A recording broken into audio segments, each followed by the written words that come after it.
একটা মজা করে গল্প বলি।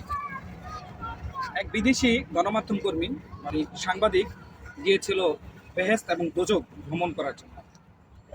তো যথারীতি তার কাজ অনুযায়ী বেহেশত ভ্রমণ করে এসেছে।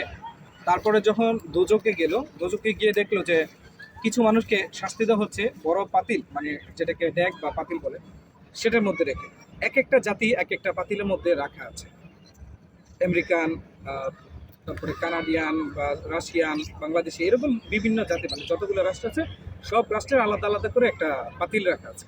তো সবাইকে যারা যারা পাতি বান্ধা ছিল দুনিয়াতে, তাদেরকে সেখানে রেখে আগুনে পোড়ানো হচ্ছে, জাল দেওয়া হচ্ছে।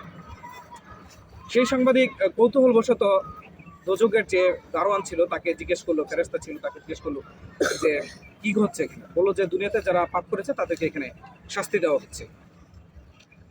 সবকিছু দেখার পরে দেখলো যে সবগুলো পাতিলের মধ্যে ঢাকনা দেওয়া হচ্ছে, শুধু একটা পাতিলের মধ্যে ঢাকনা দেওয়া নেই। সেই সাংবাদিক ওই দারোয়ানকে জিজ্ঞেস করলো, আচ্ছা, এই যে পাতিলে সবগুলো পাতিলের মধ্যে ঢাকনা দেওয়া আছে, একটা পাতিলে ঢাকনা দেওয়া নেই, তো এই পাতিলের যারা আছে তারা তো সবাই পালিয়ে যাবে এখান থেকে। পরে বললো, ওই দারোয়ান বললো যে না, এই পাতিলের মধ্যে যেই জাতি আছে তারা কখনো পালাবে না। বলে কেন পালাবে না? বলছে যে পালাতে চাইলেও তাদেরকে পালাতে দেওয়া হবে না। বললো যে তাহলে এখানে কারা আছে? বললো যে এই যে পাতিলটা আছে এটার মধ্যে আছে বাংলাদেশের মানুষ, বাংলাদেশে যারা বাস করতো সেই ধরনের পাতিলগুলো এখানে আছে। তো কি হয়েছে?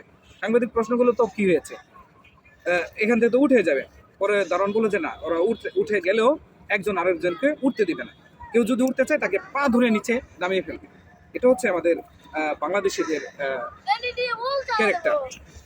আমরাও সেই রকম আমাদের জাতি, আমরা আমাদের আশপাশে যারা কেউ বড় হতে চায়, আমরা তাকে তো সাহায্য সহযোগিতা করিই না, বরং চেষ্টা করি তাকে কিভাবে পায়ে ধরে নিচে নামানো যায়। আসলে আমাদেরকে এই জিনিসগুলা পরিহার করতে হবে। আমাদেরকে যে বড় হতে চায় তাকে ওর জন্য যদি কোনো সুযোগ থাকে, সেই সুযোগটা করে দিতে হবে। মজা করে বলা এই গল্পটিকে দয়া করে কেউ অন্যভাবে নেবেন না, অন্য দিকেও নেবেন না।